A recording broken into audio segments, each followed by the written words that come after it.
Buenas tardes para todos. En primer lugar, es un placer estar acá y los felicito mucho a los organizadores por haber puesto esto en marcha y haber puesto esto en la agenda del partido, que creo que es fundamental.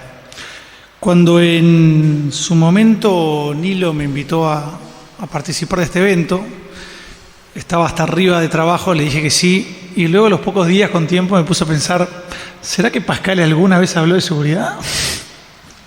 Y me parece que no. Al menos en los dos libros que he leído, sus últimos dos libros, nunca mencionó el tema, o lo mencionó solo de manera bastante fugaz, ¿no? Entonces, lo que voy a hacer hoy sepan que es un ejercicio hipotético donde intento interpretar lo que él podría haber pensado sobre este tema.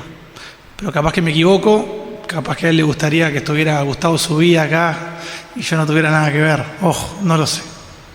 Pero en todo caso, de lo que estoy seguro que Ricardo Pascale, me hubiera estado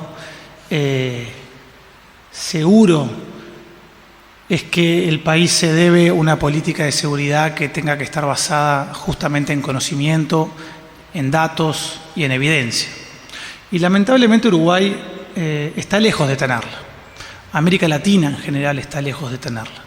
Y hay un símil que se puede hacer con lo que presentó recién Joaquín, sobre cómo Uruguay se ha ido, no hace falta que miren para allá porque no tengo presentación, cómo Uruguay se ha ido alejando cada vez más de los países desarrollados y se ha ido acercando cada vez más al barrio, ¿no? América Latina siempre ha sido una región particularmente violenta del mundo, pero Uruguay era una excepción.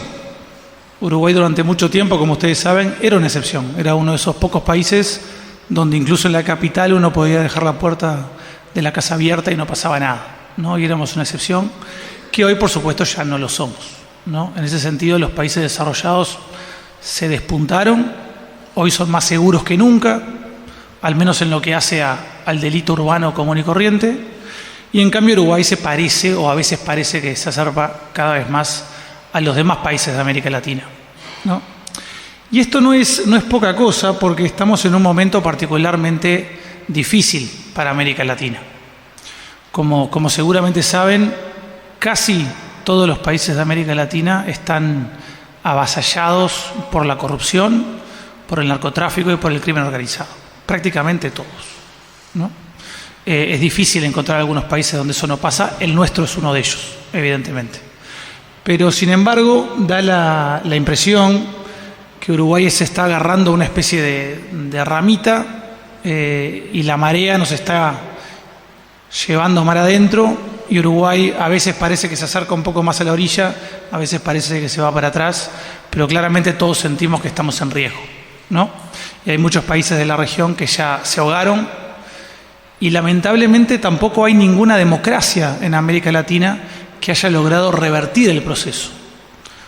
Todo eso hace que la urgencia sea todavía mayor de hacer las cosas bien. Y acá vuelvo un poco a lo que dije al principio, lo que son las políticas basadas en evidencia, en datos, en conocimiento. Porque algo que distingue a América Latina, si nos comparamos con los países desarrollados, no es solo los enormes, altísimos niveles de violencia, de corrupción y de delito, sino también que las políticas que se han implementado tradicionalmente en América Latina son aquellas que están demostradas que no son las correctas, claramente, ¿no? Esto tiene que ver con la polarización, tiene que ver con una región que ha politizado de manera extrema las políticas de seguridad, y eso lleva a políticas de mano blanda y políticas de mano dura, lleva a que no haya continuismo, lleva a una cantidad de factores que hace que nuestras políticas públicas en materia de seguridad sean realmente muy pobres y que cuando uno las compara con lo que dice un manual básico de criminología, parece que estamos haciendo todo al revés, ¿no? Al menos en América Latina. En Uruguay yo creo que estamos un poco a medio camino, ¿no? Pero hay algunas políticas que son evidentes, que demuestran que se le puede ganar a la inseguridad y se puede tener una sociedad segura, y en las que Uruguay lamentablemente ha invertido poco y nada, ¿no? Y acá me refiero, por ejemplo, a lo que es el tratamiento de adicciones, ¿no? Una política básica que responde a un problema enorme en nuestra sociedad, que hace a la marginalidad, hacia el delito, hacia la indigencia y que sin embargo todos sabemos que si uno no tiene recursos en Uruguay difícilmente puede recibir algún tipo de tratamiento, ¿no? Para poder paliarlo, que al fin y al cabo no es más que un problema de salud pública, bastante básico además. Otra área absolutamente fundamental de la seguridad pública, yo diría que incluso es aquella que hace la diferencia entre los países seguros y los inseguros, es el sistema penitenciario.